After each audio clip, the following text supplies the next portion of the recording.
İmişli şəhəri Elman Qurbanov küçəsinin yolu bərbad durumdadır. Bu barədə vətəndaşlar Sitat Infoya bildiriblər. Məlumata görə bu küçə şəhərin mərkəzi ilə cəmi 1500 metr məsafədədir. Yəni mərkəzi küçə adlanır.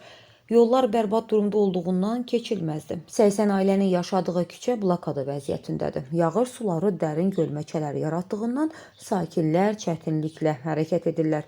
Avtomobillər isə sıradan çıxır. Təcili tibbi yardım maşınları belə əraziyə gələ bilmirlər. Sakinlər bildirirlər ki, bu barədə dəfələrlə İmişli şəhər İcra Hakimiyyətinə və yol idarəsinə müraciət etsələr də nəticəsiz qalıb. Baxın bu yola. Bura İmişli rayon depo məhəlləsi deyilən ərazidir. Küçə olaraq da Elman Qurbanov küçəsidir.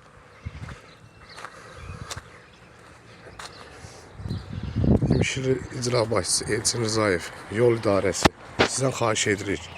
Bir neçə dəfələrlə də xahiş etmişik ki, bu yola bir əncam eləyəsiniz. Bax, burada bu yolla necə getmək olar? Burada xəstəsi var, məktəblisi var.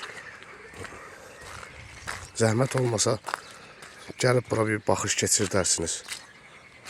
Burada 70-80 ailə yaşayır. Çox bərbad gündədir də bu yol.